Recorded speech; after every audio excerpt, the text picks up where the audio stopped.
Good morning, ladies and gentlemen. Welcome back to another episode here on African Confessions. The following story that you're going to be listening to, it comes from a translation of a message that I received, and the translation of that message, it reads like this. Hello, Brother Nashi, how are you? Can you please post my own story as hidden identity? I have come here because I want your listeners to assist me, and I'll be following in the comment section. So I was given only 8 years to live, and I have lived for 3 years. Right now we are in the 3rd year of me being a money ritualist, and I have only 5 years to live. So in the next 5 years I'll be dead. If it happens that you are given the grace by God to live until the 5 years, I will return back to you if you are still doing these confessions, and I will tell you that now my days are numbered, because I was told that just before I die, the spirit of death is going to visit me, and it is going to inform me that now it is time for me to go to the place where there is a place for me that is prepared for me on the other side, since I did these rituals. So I will know,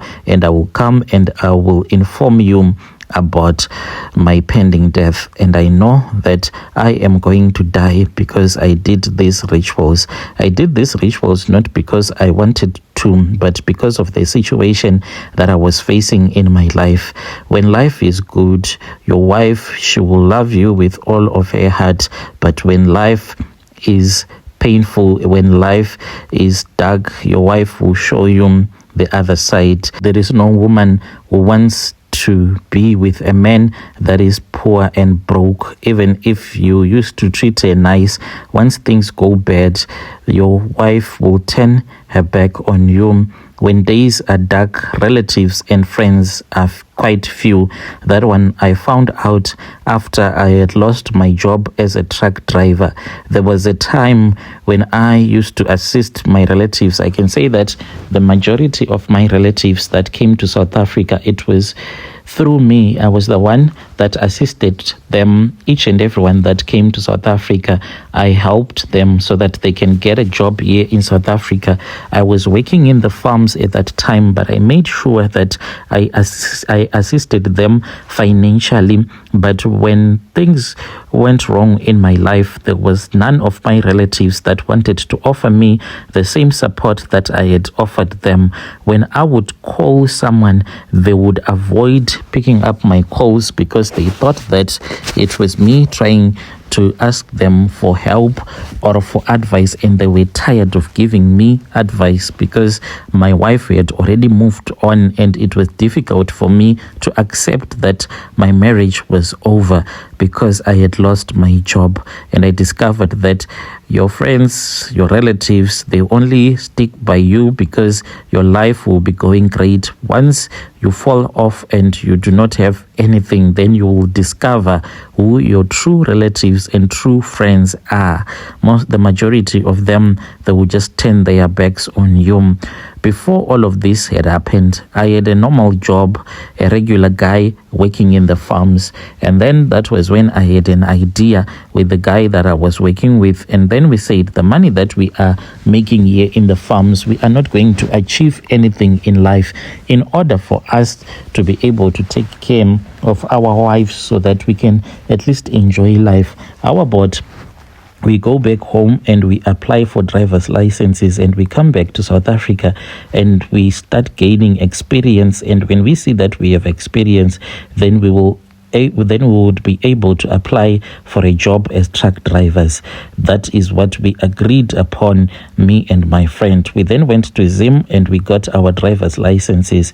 We then returned back to South Africa. When we returned back to South Africa, we then started working. My friend, he was the first one to work as a truck driver, and I followed suit.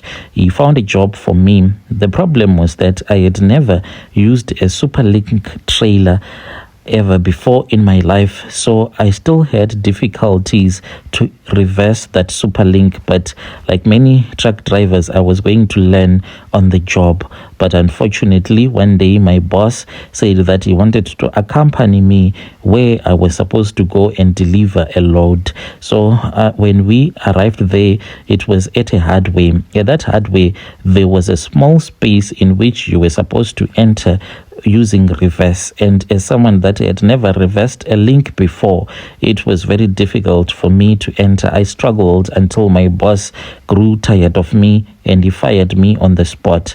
I then returned back home. When I returned back home, my wife was surprised. Why are you back? And then I lied to her that it was because I did not have proper documents. I did not have a work permit. That was why my boss had fired me. And she said, no, it's fine. I then called my former boss at the farm when I used to work, and I asked for forgiveness so that I can return back to work. My boss then said, it is fine, you can come back. My wife, she cried when I told her that it was time for us to return back to the farms because I was unable to get a job in the location. There was rent that was needed and we did not have any money. So we then returned back to the farm. When we returned back to the farm, that was when I started to see my wife's true colors, because she started ignoring me. She was always stubborn. No matter what I tried to do to speak with her in a nice way, she never wanted to respond to me in the way that she used to respond to me when life was going great, when I was working as a truck driver. She started cheating on me, and when I found out, she did not apologize. She told me that this was what she wanted. She did not want me anymore because I was now just a normal farm worker, and she had spoken with my friend, and my friend had told her the truth, what had happened, and she blamed me for being unable to reverse a simple trailer, and that was the end of my marriage. And she ran away with her newfound lover, and she even went back home with her boyfriend, and she got married. And when I returned back home, I tried by all means to speak with their relatives, because we did not follow, or rather they did not follow the protocols. When a woman does not want her husband in our Zimbabwean culture, there is something that is supposed to be done. There is a meeting that is supposed to be done, and she is supposed to give you money to show you that she does not love you anymore. So she had never given me anything to show me that she does not love me anymore. So I spoke with them and I told them that she was still my wife, because according to the customary law, she was supposed to give me at least even 10 rand to show me that she did not care about me anymore in front of her parents and in front of my relatives. Since that was not done, it meant that she was still my wife, but I was fighting for something that did not belong to me anymore. I finally gave up and I returned back to South Africa, and it was not my year, Brother Nash, because it was bad luck after bad luck. When I returned back to South Africa, that was when there was an accident that happened at work. I was busy mowing the lawn, then the lawnmower exploded. My boss came out of the house, he shouted at me and he fired me, and I then started staying in the location with this other friend of mine. He found a job for me in the construction industry. I started working. The funny thing that happened was that instead of my pay being increased, my boss then said that he was going to decrease my salary.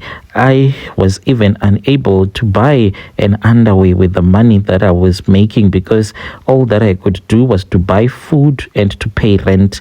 Each and every month, it was food and rent, food and rent. It was a matter of survival.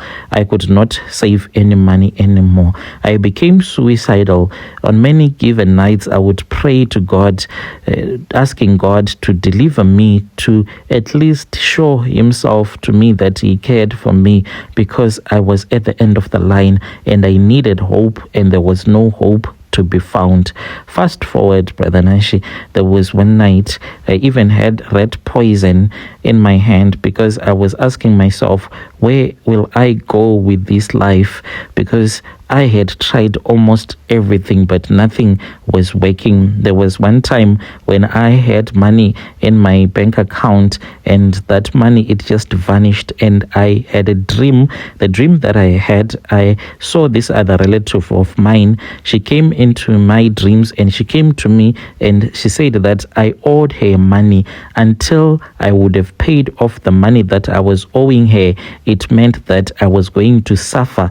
And suffering, indeed, I was suffering. It was bad luck after bad luck, and I did not understand why God had decided to punish a man like me, even though I am a sinner. But I was not supposed to be punished in this way. It was so cruel.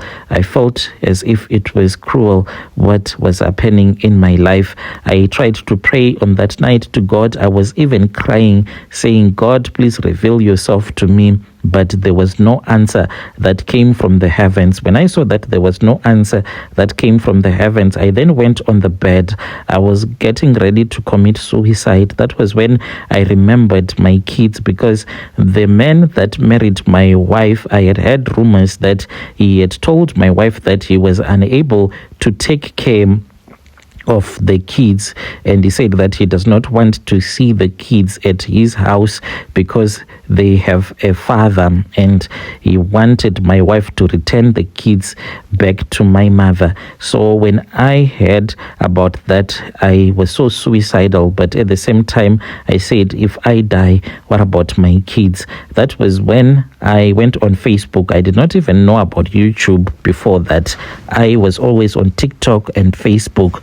When I was on Facebook, I then saw an interview of this other traditional healer from our country. I pressed the link that brought me to YouTube. And when I was on YouTube, I started to listen to that interview. Not only that interview, but other interviews as well of traditional healers that help people that want to make money through rituals.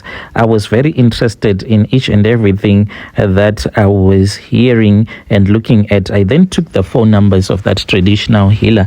After I had taken the phone numbers of that traditional healer, I then went to Zim. When I went to Zim, I saw that there were other people as well that were there. Some of them, 2 women, they had came from the overseas. They wanted to do the rituals as well. So the healer then told us to sleep because we're going to wake up early the next morning. The next morning, he woke us up around 3 a.m. and he told us to get into one of his vehicle, and we got in there, and then he took us into the bushes.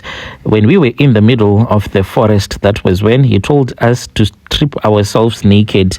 We did as we had been instructed to do by the traditional healer. He then took this other flower. In Shona, we call it mukonde. It is a green flower which is really itchy when you rub it on your skin. He then cut it off and he put it into a bucket of water, and he told us that we were supposed to bath ourselves. It was really cold. It was around 3 a.m. when we were bathing in the middle of the forest. After that was done, he gave us, each and every one of us, knives, those long hunting knives, and he told us to stab the earth with those knives that he had given us. We did as we had been instructed to do. After we had done that, that was when he told us that we can return back to his shrine so that we can be able to complete the rituals. When we returned back to the shrine, we did as we had been instructed to do, and then he told us that we can go to bed. He was going to wake us up at around 6 a.m. At around 6 a.m., he then woke us up and he told us that it was time for us to do the rituals. So each and every one of us had to get inside the consultation room. When it was my turn, he then gave me some maize that I was supposed to throw at the chicken that he was holding. When he gave me the maize grains, I threw them to the floor, and then the chicken started eating the maize grains. It only ate 8 of those maize grains, and I was told that I was given 8 years to live. I started to cry and I said, 8 years, only 8 years. And then he said, if you want, you can live 8 years whilst you are enjoying money. Then after 8 years, you will have 8 years living as a madman. Then after those 8 years, you can be enjoying money. So it will be like a cycle until you finally die. I then said, no, it cannot happen. That for the next 16 years, it means that for 8 years, I'm going to be enjoying money. Then for 8 years, running mad. I cannot do that. Let me just accept my curse. So I was cursed to only live for 8 years, in which there are only 5 years that are remaining. And the way that time is flying by, when I was broke, time did not move as the way that it is moving right now. The other people that I was with, there was one man who was given more than 30 years to live, and those 2 women that came from Europe to do the rituals, one of the women, she was sitting down and she was crying a lot. I asked her why she was crying. She told me that she was given 6 months to live. When she threw the maize grains on the floor, the chicken came, and that chicken ate only one maize grain and it nearly choked itself to death. So it then spit out that maize grain, and she was told that it meant that she has only been given 6 months to live. So she was crying, saying, what have I done? What have I done? Only 6 months to live. So I left the place and I returned back to South Africa. I was told that upon my arrival in South Africa, I was supposed to sleep with a married woman. I was supposed to sleep with this married woman after I would have rubbed some charms on my manhood. I knew that there was this other woman in our location where I was staying. She loved money, that woman, even though she was married. I approached him with the money that I got for the fortnight, and I told her that I wanted to sleep with her, and she agreed. She gave me only 1 round, but that 1 round was all that I wanted. I slept with him. Then after sleeping with her, that was when I finished the rituals and I started to make money. In a very short period of time, I managed to buy a house here in Johannesburg. So that is my story. This is how I became a ritualist. I'm just waiting for my days to end. And I was told that before I die, I am going to see the angel of death. It is going to come to me to inform me that it is now time. I have to prepare. And by preparing, it means that I would have to return back to Zim and wait for the angel of death to return back so that it can take me home, wherever home is. When you post my story, please tell me. I'll be following through in the comment section. I did not become a ritualist because I wanted to. I became a ritualist because of the situation that I had found myself in. I tried prayer, but prayer, I guess it was not working for me, because no matter how hard I tried to pray to God, no matter how hard I tried to cry unto God, but simply it did not even work at all. When you post my story, please tell me. I'll be following through in the comment section. Dear listeners, right there was a message that was sent to me by one of our dear brother. Let us try to speak with our brother in the comment section. Strange things indeed they do happen in this world. 5 years left to live.